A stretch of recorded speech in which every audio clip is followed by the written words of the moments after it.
Hola de nuevo.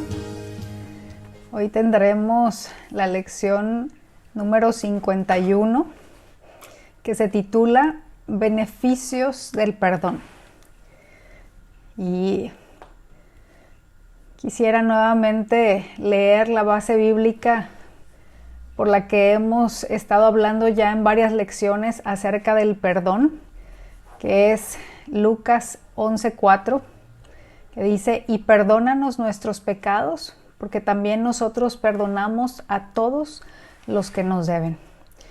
Y para dar inicio, vamos a hacer un breve repaso de la lección anterior.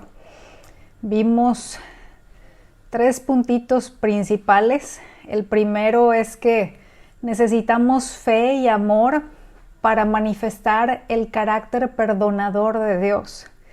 Si no tenemos esto, pues no se hace posible.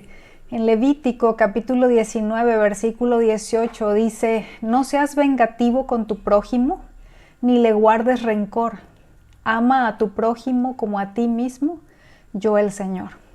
Entonces, esta porción de la Escritura nos deja ver de manera muy clara que el hecho de que no busquemos vengarnos ni guardemos rencor en nuestro corazón hacia nuestro prójimo está directamente conectado o es directamente proporcional al amor con el que amemos a nuestro prójimo, ¿sí? A la medida de amor, al hecho de que debemos amar como a nosotros mismos, debemos desear aquello bueno para nuestro prójimo que deseamos para nosotros. No es posible en nuestras fuerzas, creo que es algo que podemos tener claro, pero la realidad es que Dios nos da la fe para creer que Él nos proveerá todo lo necesario para hacerlo posible y que ya ha derramado su amor en nuestros corazones por su Espíritu Santo, que es lo que su palabra nos enseña. Así que tanto la fe como el amor son provisión suya, que están a nuestro alcance. En segundo lugar, vimos que es por las heridas de Jesús que somos sanados y no por las heridas de quien nos ofendió. Vimos que el sacrificio de Cristo es por los pecados de todos, que eso significa que también están incluidos los pecados de aquel que nos ofendió, y debido a esto, sus pecados pueden ser perdonados al igual que pueden ser perdonados los míos.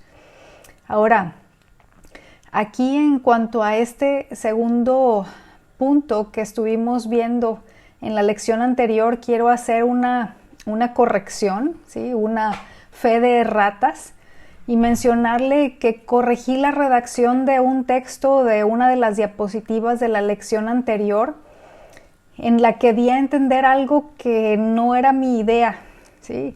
Que lo redacté de tal manera que se dio a entender algo que no era en realidad lo que quise transmitir. Entonces se lo comento para que por favor lo corrija en sus notas, aquellos que estuvieron anotando lo que se iba diciendo o lo que se iba proyectando en las diapositivas. La frase o el párrafo sería el siguiente: que Jesús fue tratado de la forma en que mi enemigo merece ser tratado, para que ahora yo pueda tratar a mi enemigo de la manera en que Jesús dice que se ha tratado. ¿Sí? Ahora, ¿cómo dice Jesús que sea ese trato a nuestros enemigos? Pues ahí en Lucas capítulo 6 versículos 27 y 28 nos menciona esta porción de la Escritura. ¿De qué manera? Es un ejemplo de varias porciones en donde se nos enseña acerca de esto, que dice: pero a ustedes los que oyen, les digo, amen a sus enemigos, hagan bien a los que los aborrecen, bendigan a los que los maldicen, oren por los que los insultan. Ahora, con mayor razón será si se trata de nuestros hermanos en la fe. Aquí está hablando de enemigos y nuestros hermanos en la fe no caben dentro de esta descripción. Pero si a nuestros enemigos el Señor quiere que los tratemos de la manera que vemos aquí en esta porción de la palabra, con mayor razón si se trata de nuestros hermanos en la fe.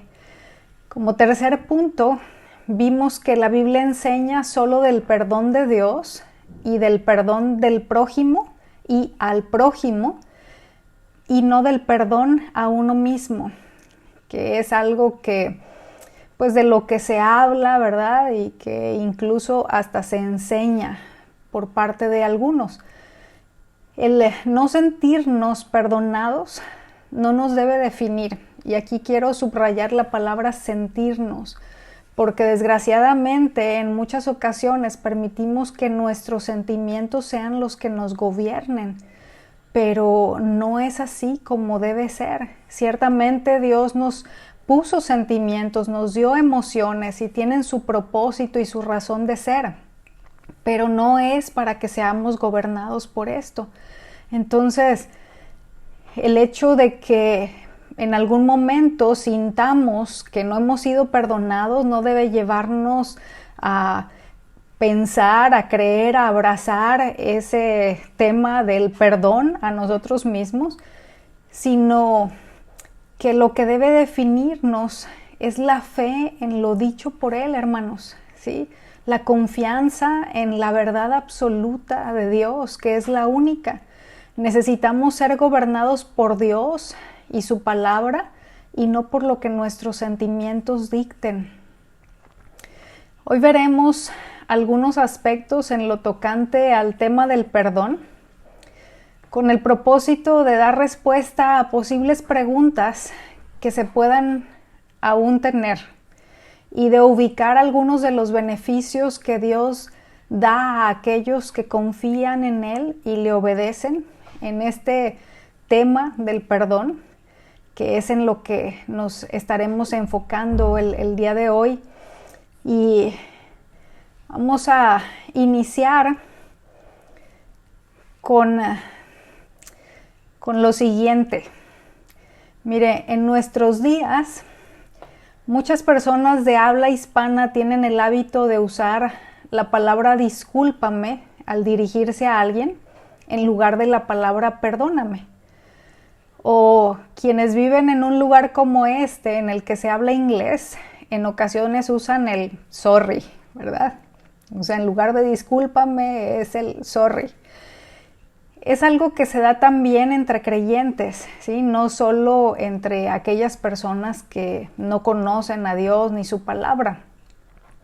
En algunos casos es debido a que se considera que disculpa es un sinónimo de perdón, es decir, una palabra distinta, pero que significa lo mismo. Pero si fueran sinónimos, se ha preguntado por qué ninguna versión de la Biblia, ya sean las que tienen lenguaje antiguo o las que lo tienen más actual, utilizan la palabra disculpa. Pues la respuesta es porque no significan lo mismo, ¿sí? Así que vamos a ver el significado del sustantivo disculpa, que es razón o causa que se da o se alega para excusar algo o a alguien de una culpa, ofensa, falta, o para probar que no se es responsable o culpable de algo.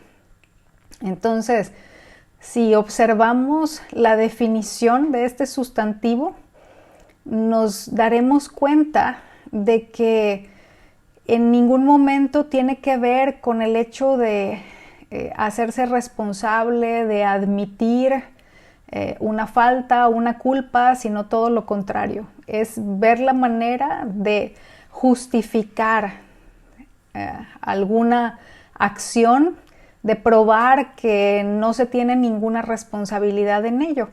Y aquí le puse algunos ejemplos que nos pueden ilustrar el uso de esta palabra. En el primero de ellos dice, presentó sus disculpas al jefe mencionando la falla mecánica de su auto. Y el segundo, ofreció disculpas al profesor aduciendo problemas de salud. Y en situaciones como las mencionadas en estos ejemplos, podría ser válido ofrecer una disculpa, ¿sí? Porque pues en ese caso se está hablando de situaciones, de circunstancias por las cuales estas personas no pudieron estar a tiempo en el trabajo o hacer algo en la escuela debido a las razones que ahí se mencionan. Pero no es ese tipo de situaciones lo que hemos visto en las últimas lecciones, en las porciones de la Escritura que tratan el tema del perdón, ¿sí? Tratándose del uso del sustantivo disculpa, en la práctica sería algo como dije o no dije, hice o no hice esto o aquello, porque las circunstancias me llevaron a eso.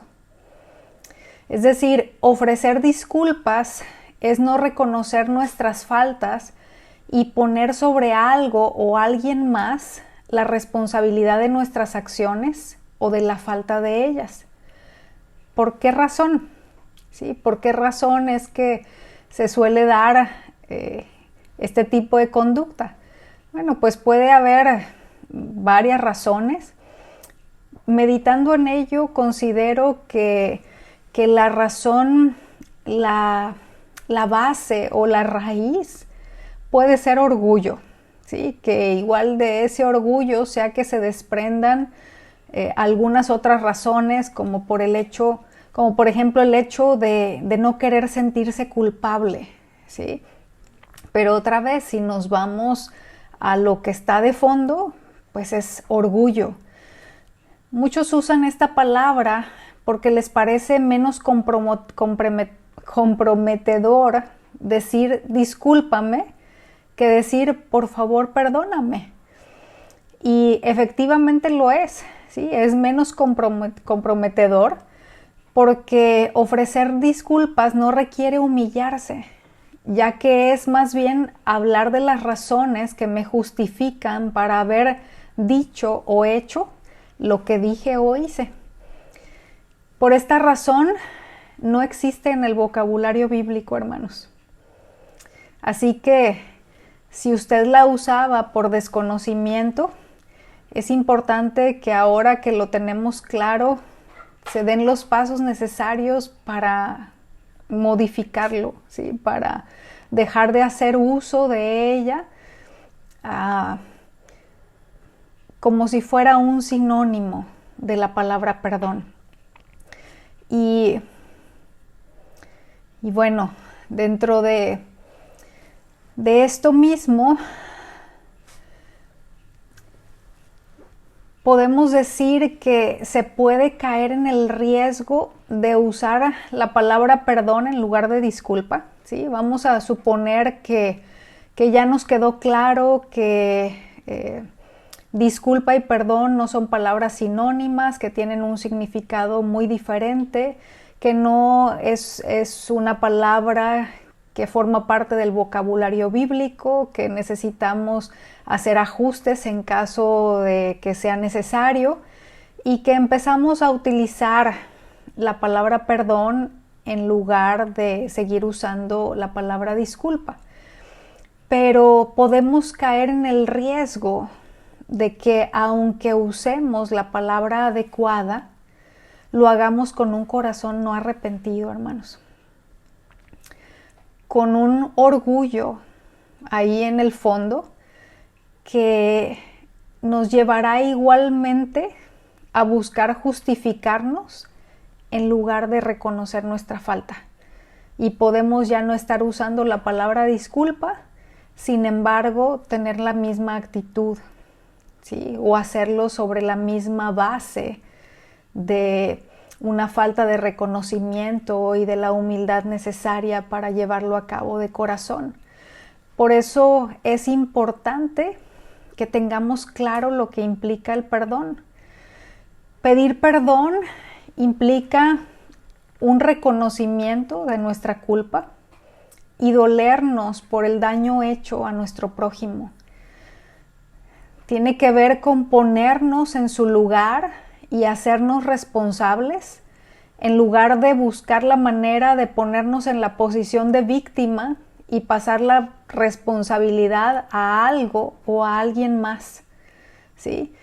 También el pedir perdón implica arrepentimiento, que es cambiar nuestra manera de pensar y dejar de minimizar la ofensa que hayamos cometido contra otro, entre otras cosas que debamos modificar en nuestra argumentación para alinearnos con la manera de pensar de Dios y con lo que Él nos revela en su palabra acerca de esto.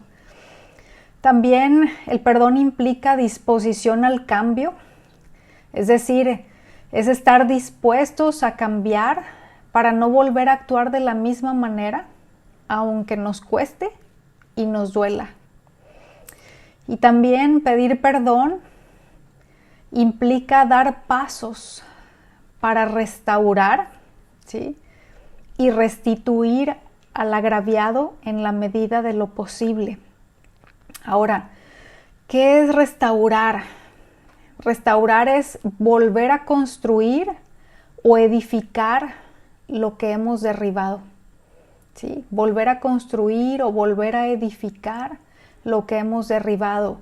Y restituir significa corregir el mal que se ha hecho.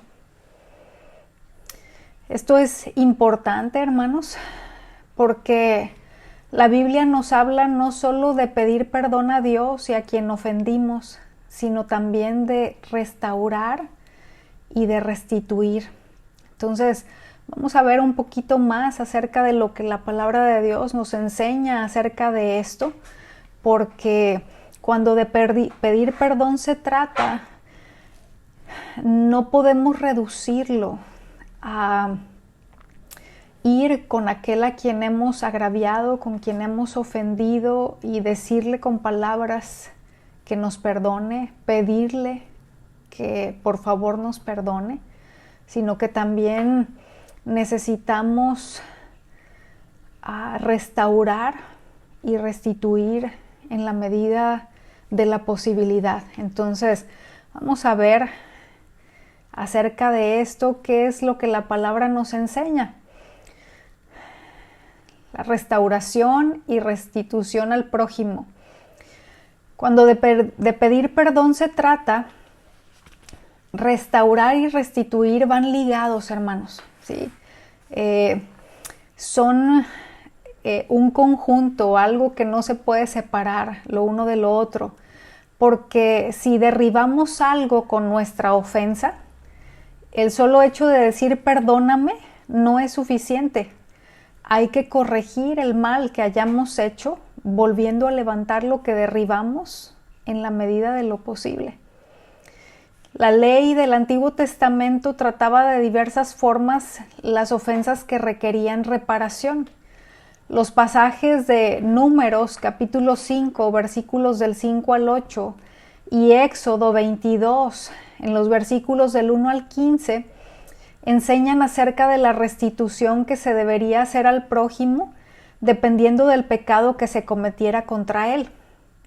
Menciona aspectos como la corrección de una falsedad o fraude y de la restauración de una propiedad dañada, perdida o robada. Y eso mismo continúa presente en el espíritu de la enseñanza del Nuevo Testamento, porque la restitución es un componente lógico del arrepentimiento.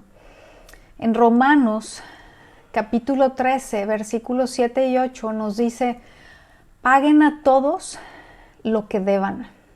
¿Sí? Aquí les subrayo estas tres últimas palabritas: lo que deban. Al que impuesto, impuesto; al que tributo, tributo; al que temor, temor; al que honor, honor. No deban a nadie nada, sino el amarse unos a otros, porque el que ama a su prójimo ha cumplido la ley. Vimos hace un momento que restituir es corregir el mal que se ha hecho. Cuando se cometía fraude en el Antiguo Testamento, la restitución consistía en pagar el doble de lo defraudado, ¿sí? Si yo había cometido un fraude por 100 libras, entonces tenía que pagar 200. Y eso es lo que establecía la ley en el Antiguo Testamento. Y el hecho de poder ver en la historia de Zaqueo, ¿sí? Zaqueo, el cobrador de impuestos que vivía en Jericó, sus acciones, el hecho de ver las acciones de este hombre, podemos darnos cuenta de que se originaron en un arrepentimiento genuino y en una conversión radical. Porque, como le decía hace un momento, la ley demandaba restituir el doble de aquello que se había defraudado. Pero en Lucas, en el capítulo 19, en el versículo 8, que es donde encontramos la historia de este hombre, nos dice que él ofreció dar la mitad de sus bienes a los pobres, ¿sí? De todo lo que poseía, la mitad de eso, darlo a los pobres. Y con el 50% que le quedara, restituir el cuádruple a quienes había defraudado. Así que si él había defraudado por 100 libras a una persona, no le iba a regresar 200, sino 400. Vemos que Zaqueo no escatimó en lo que podía hacer para restituir a aquellos contra quienes había pecado. Y el Señor Jesús dijo: hoy ha venido la salvación a esta casa. Ahora, hermanos, no es que la salvación fuera el resultado de las acciones de Zaqueo, ¿sí? No es que se hubiera ganado la salvación por medio de esas buenas acciones o esas obras, sino que sus acciones fueron evidencia de saberse salvado. Es el principio que encontramos en la quinta petición del Padre Nuestro. Ese perdónanos nuestras deudas, porque también nosotros perdonamos a todos los que nos deben. Es porque perdonar es el resultado natural de sabernos perdonados, o es lo que debería de ser. Ahora, vimos que restaurar es volver a construir o a edificar. Y quiero mencionar y destacar cuán bueno es Dios, hermanos, porque la palabra nos enseña que Él nos restaura cuando nos arrepentimos para que podamos estar de nuevo en comunión con Él, ¿sí? Que Él restaura nuestro gozo, nuestra salud en todos los sentidos. Y es Él llevando a cabo esa obra de restauración cuando somos nosotros los que pecamos contra Él. En Job, en el capítulo 22, versículo 23, dice: si te vuelves al Todopoderoso, serás restaurado. Aquí la palabra restaurado de manera literal significa edificado. Y continúa diciendo: por lo tanto, limpia tu vida. Entonces, nos está hablando aquí de esa obra que Dios hace en nosotros cuando nos arrepentimos, cuando nos volvemos a Él, cuando hacemos lo necesario para poder volver a estar en comunión con Él, como Él viene y nos restaura. Y también la Escritura habla de cómo Él nos restaura el gozo. En Salmos capítulo 51, el versículo 12, este es un salmo del rey David, después de haber pecado contra Dios. Fue algo que escribió, fue una oración que él elevó a Dios, a la que le fue puesta música, que dice: restaura en mí la alegría de tu salvación y haz que esté dispuesto a obedecerte. Entonces, vemos cómo Dios restaura ese gozo, esa alegría que es parte de lo que su salvación trae consigo a nuestra vida. En Jeremías capítulo 30 está hablando de promesas que Dios hace a Israel y a Judá, promesas de restauración precisamente, para después de que experimentaran el cautiverio como resultado de sus pecados y de su falta de arrepentimiento en la que se habían encontrado a lo largo de mucho tiempo. En el versículo 17 dice: te devolveré la salud y sanaré tus heridas, dice el Señor.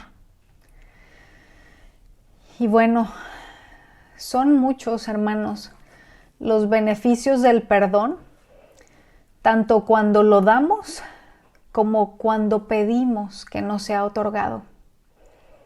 No es solo cuando pedimos perdón, sino también cuando otorgamos el perdón. Y tocante a la salud, este último versículo habla de devolver la salud. Eso significa que ya hay enfermedad. Pero pedir perdón y perdonar puede ayudar a no enfermarse de cosas que pueden ser resultado de esto, ¿sí?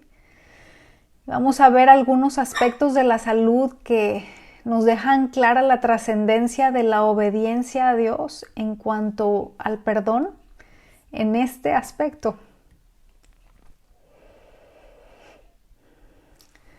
Hermanos, recibir ofensas es algo que forma parte de la experiencia humana.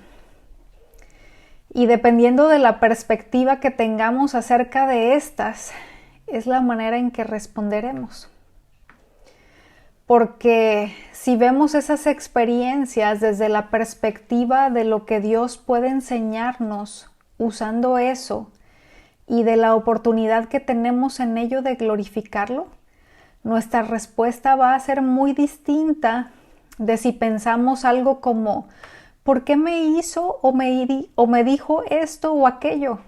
Yo no me lo merecía. ¿Sí? Es una realidad, hermanos, que si logramos ver desde la perspectiva de Dios, vamos a tener presente la realidad de que ninguna cosa que vivamos, ninguna experiencia por la que atravesemos, así sea de lo más difícil y dolorosa, escapa del control de Dios.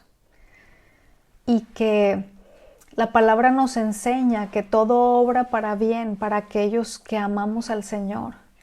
Y que Dios no desaprovecha ninguna oportunidad para cumplir su propósito en nosotros de formar el carácter de Cristo. Entonces, si cuando pasamos por experiencias en las cuales somos ofendidos, somos lastimados y las vemos como esas oportunidades que Dios puede y desea usar para cumplir esos propósitos altos de que nos parezcamos cada vez más a nuestro Señor Jesús, entonces la manera de filtrar las cosas va a ser muy diferente a si nos ponemos en un papel de víctima pensando y diciendo cosas como que es que ¿por qué a mí? Es que yo no me lo merezco, es que no deberían de haberme dicho o de haberme tratado de X manera. Entonces, pues bueno, es parte de los pensamientos que necesitamos que formen parte de nuestros argumentos y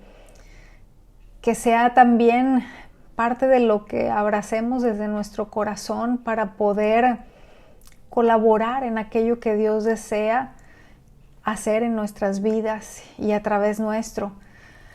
Usualmente recibir una ofensa genera reacciones o respuestas emocionales como dolor, tristeza, enojo, aborrecimiento.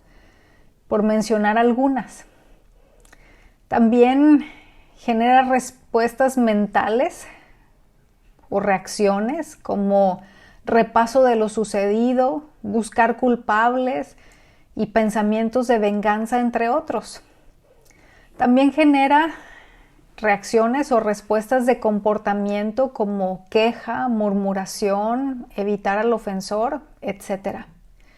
Y dependiendo de nuestras reacciones o respuestas, no solo ante las ofensas que recibamos, sino también ante las que nosotros hagamos, serán los efectos que experimentaremos en nuestra salud, hermanos.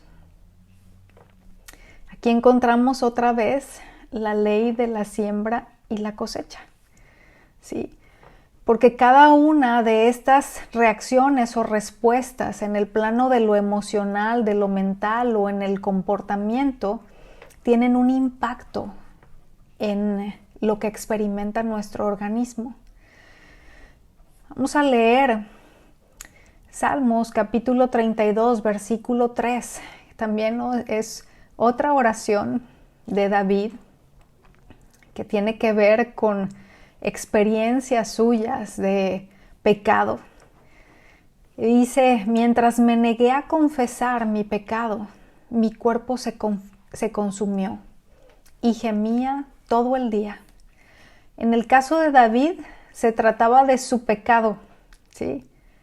Sus ofensas contra Dios y contra otros. En este caso no era ofensas que le hubieran hecho a él, sino las que él hizo contra Dios y contra su prójimo. Algunos comentaristas bíblicos mencionan que esto que se dice aquí en esta parte de su oración es una posible referencia a una enfermedad grave, porque está aludiendo al hecho de que mientras se resistió a confesar su pecado al Señor y a pedirle perdón, lo abandonaron la salud y la fuerza. Así que, hermanos, de las cosas que vamos a ver a continuación en cuanto a efectos en nuestro organismo de la falta de perdón, son cosas que se han estudiado científicamente, ¿sí? Pero no se incluye en esos estudios el efecto en el organismo de cuando la persona es la que comete la ofensa, ¿sí? Es solamente el efecto en el organismo de la falta de perdón ante una ofensa recibida. Pero aquí la palabra nos enseña que también hay efecto en nuestro cuerpo, en la salud de nuestro organismo, cuando nosotros hemos pecado, cuando nosotros hemos ofendido y no hacemos aquello que Dios nos indica que llevemos a cabo. Vamos a ver que dentro de los efectos en la salud existen múltiples estudios que constatan que no perdonar genera un aumento de la actividad fisiológica, lo que aumenta la probabilidad de desarrollar síntomas físicos y psicológicos. El perdón o su ausencia podría producir los siguientes efectos. En la salud física, respuesta cardiovascular, es decir, cambios en la frecuencia cardíaca y presión arterial. También tensión muscular facial y respuesta electrodermal.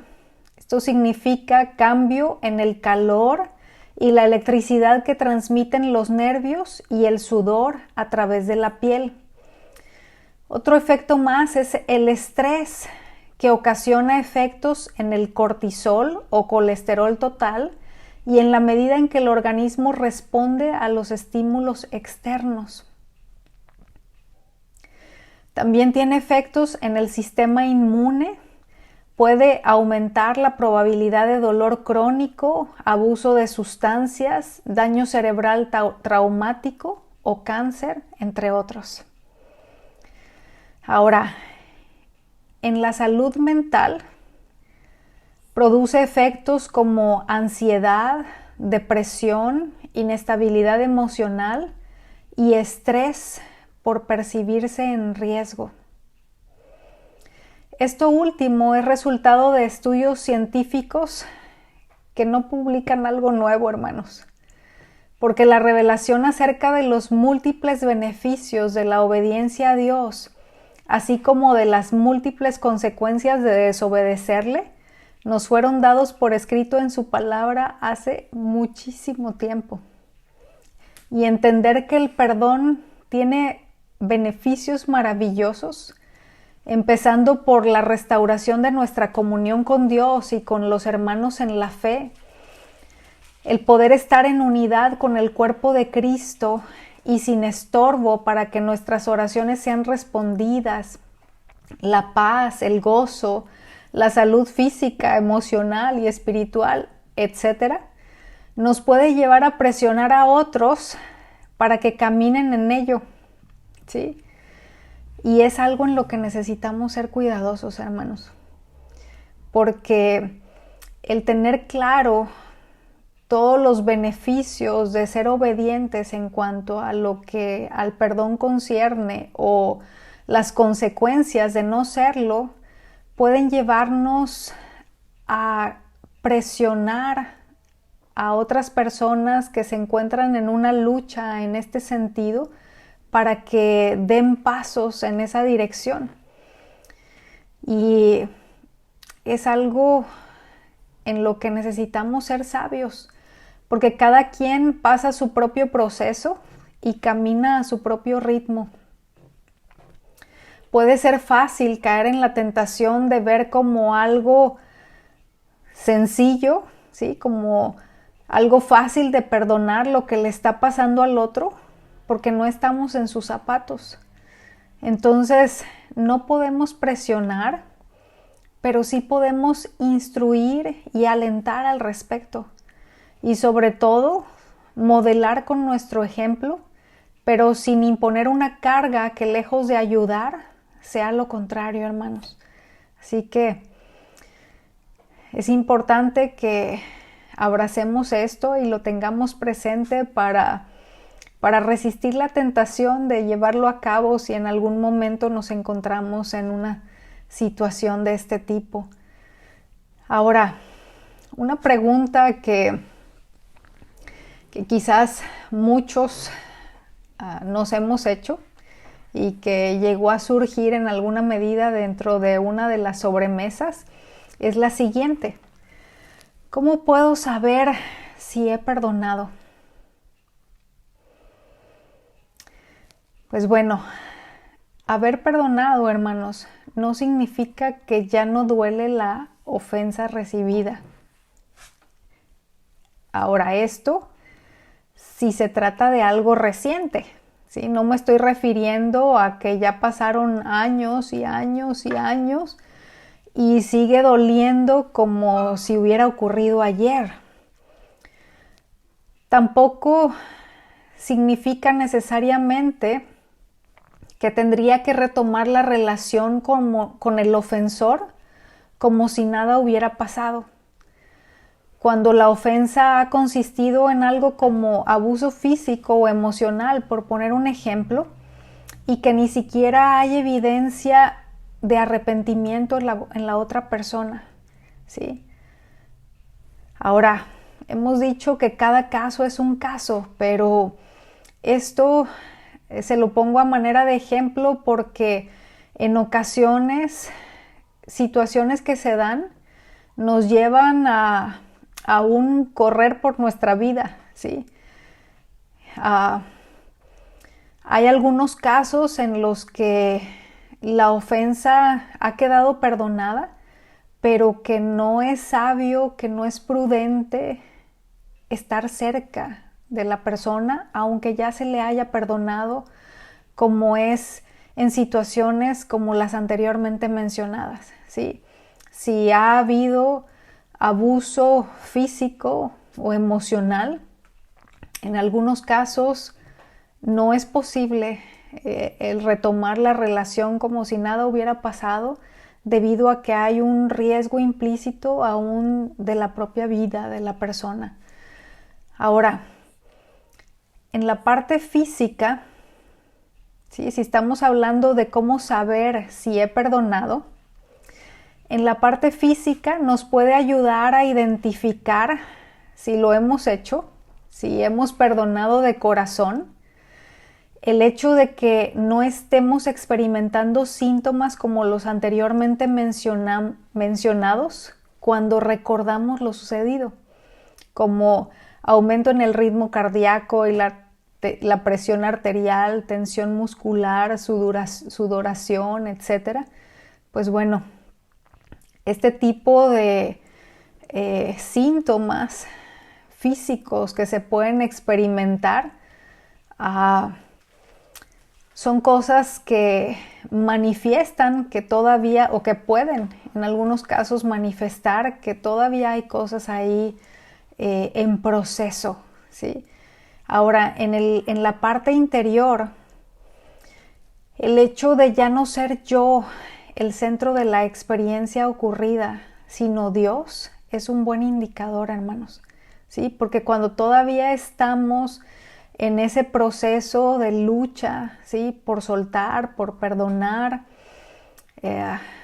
por completo, de manera genuina, de corazón, seguimos estando en el centro de la situación, ¿sí? Es decir, en alguna medida es el seguir viéndonos a nosotros mismos, es seguir pensando en el cómo nos sentimos, en el daño que hemos sufrido y demás cosas. Entonces, cuando estamos en un punto de que es Dios quien está ya en el centro, esto puede ser un buen indicador. El hecho de que haya un deseo de aprender lo que el Señor nos quiere enseñar a través de esto y de que Cristo se exprese a través de nosotros, pues son buenos indicadores. Que ya el dolor no sea a causa de nuestro yo herido, sino que busquemos caminar en una ley superior que nos lleva a amar, a hacer el bien, a bendecir y orar hasta por nuestro peor enemigo, cuanto más por aquel que no lo es, como mencionábamos anteriormente, cuanto más por aquel que es nuestro hermano en la fe. Ahora, como algo adicional que no debemos perder de vista, es que debemos centrar nuestra atención en nuestras propias respuestas a Dios, en el asunto del perdón y no en las respuestas de los demás, hermanos. ¿Sí? Que no perdamos de vista que solo controlamos nuestras propias respuestas. Así que nuestra mirada no debe estar en lo que otros hagan o dejen de hacer, sino en las respuestas nuestras. Pero es que este hermano debería conducirse distinto, porque ya escuchó la enseñanza. Debería pedir perdón, debería ser más maduro, debería ser menos sensible, etc. No es, hermanos, lo que el otro debería, algo que me corresponda definir, sino las respuestas que yo dé. Así que necesitamos ser muy cuidadosos en cuanto a esto para no caer en el riesgo de centrar nuestra atención en las respuestas de otros en lugar de en las respuestas nuestras, ¿sí? Que no estemos pendientes de que cómo está respondiendo el hermanito o la hermanita pero mira, ¿cómo es posible si ya nos enseñaron acerca de esto y no crece, no madura? Cosas como estas manifiestan pues una falta de sabiduría de nuestra parte, pero también de humildad, de madurez. Así que necesitamos ser sabios, ser entendidos y cuidadosos al respecto. Ahora le voy a pedir que escuche con atención la siguiente anécdota que le voy a leer. 2 hermanos que vivían en granjas adyacentes empezaron a discutir. Esta fue la primera discusión seria que tenían en 40 años de cultivar juntos hombro con hombro, compartiendo maquinaria e intercambiando cosechas y bienes de forma continua.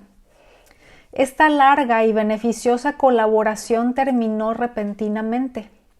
Comenzó con un pequeño malentendido y fue creciendo hasta llegar a ser una diferencia mayor entre ellos, hasta que explotó en un intercambio de palabras amargas seguido de semanas de silencio.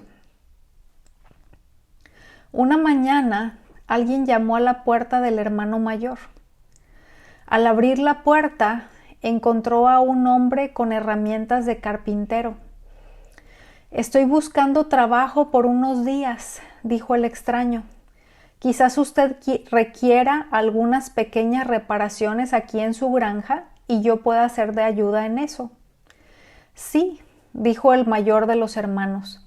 «Tengo un trabajo para usted. Mire al otro lado del arroyo aquella granja. Ahí vive mi vecino. Bueno, de hecho es mi hermano menor.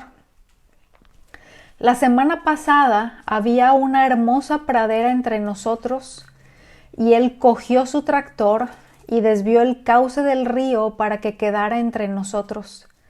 Bueno, él pudo haber hecho esto para enfurecerme, pero le voy a hacer una mejor. ¿Ve usted aquella pila de desechos de madera junto al granero? Quiero que construya una cerca de 2 metros de alto. No quiero verlo nunca más». El carpintero le dijo: «Creo que comprendo la situación. Muéstreme dónde están los clavos y la pala para hacer los hoyos de los postes y le entregaré un trabajo que lo dejará satisfecho». El hermano mayor le ayudó al carpintero a reunir todos los materiales y dejó la granja durante todo el día para ir al pueblo por comida. El carpintero trabajó duro todo el día midiendo, cortando, clavando. El granjero regresó cuando se acercaba la noche. El carpintero justo había terminado su trabajo. El granjero quedó boquiabierto. No había ninguna cerca de 2 metros. En su lugar había un puente que unía las 2 granjas por encima del río. Era un bonito puente con pasamanos. En ese momento, su vecino, su hermano menor, vino desde su granja y abrazando a su hermano le dijo: «Eres un gran tipo. Mira que construir este hermoso puente después de lo que yo he hecho y dicho». Estaban en su reconciliación los 2 hermanos cuando vieron que el carpintero tomaba sus herramientas. «No, espera», le dijo el hermano mayor. «Quédate unos cuantos días. Tengo muchos proyectos para ti», le dijo el hermano mayor al carpintero. «Me gustaría quedarme», dijo el carpintero, «pero tengo muchos puentes que construir». Así que, hermanos, seamos constructores de puentes, no de cercas. El hecho de poner a los hermanos etiquetas negativas es construir cercas que causan división en el cuerpo, hermanos, en lugar de unidad. Y necesitamos tener mucho cuidado con eso. ¿A qué me refiero con el poner etiquetas? Lo había mencionado ya anteriormente en alguna otra de las lecciones. Me refiero al hecho de que en ocasiones, debido a las debilidades o a los errores o incluso a faltas que cometemos y a las que todos estamos expuestos, solemos poner como seres humanos etiquetas a las personas basándonos en eso.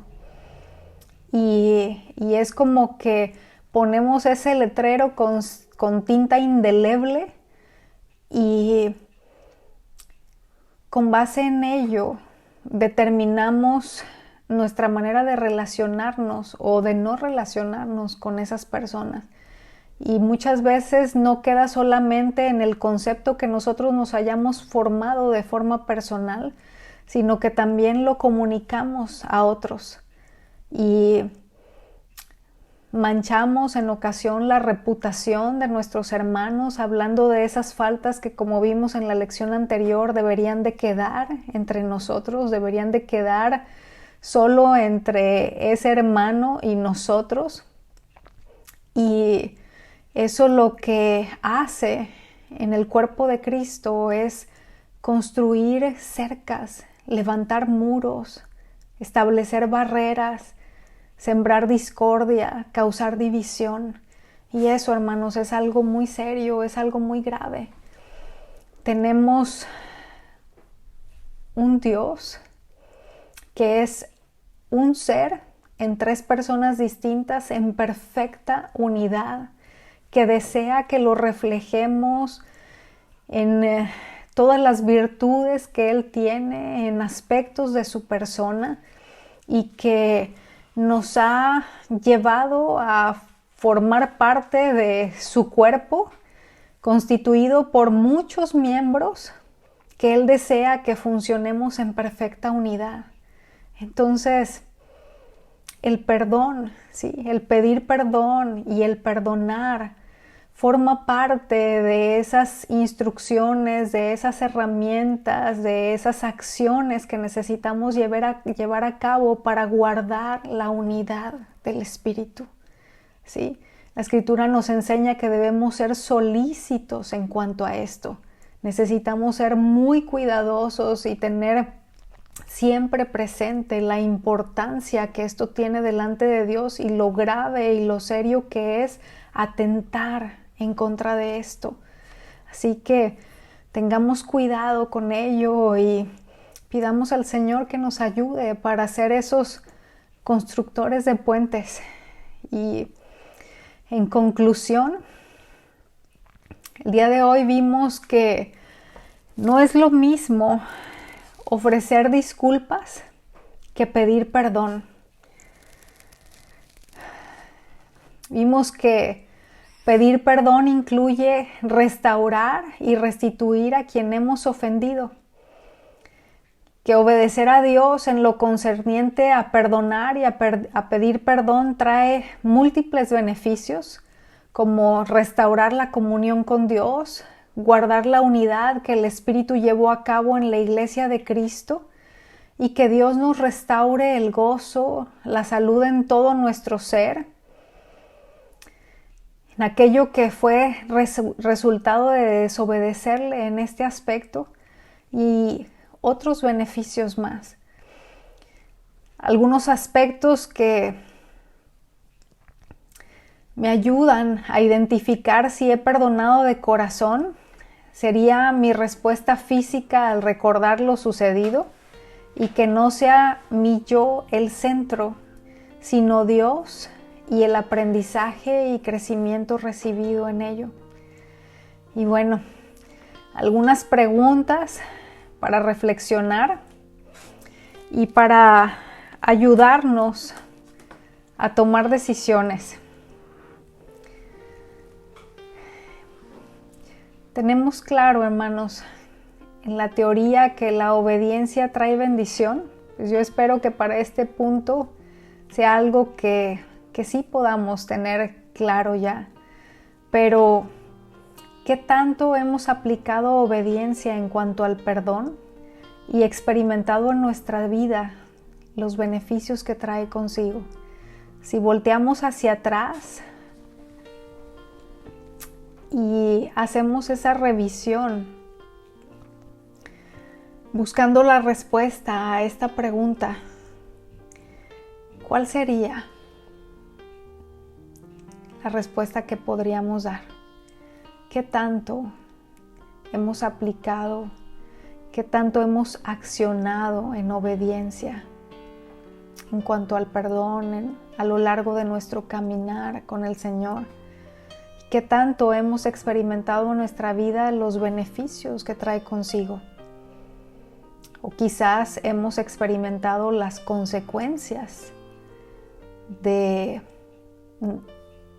no haber accionado en obediencia.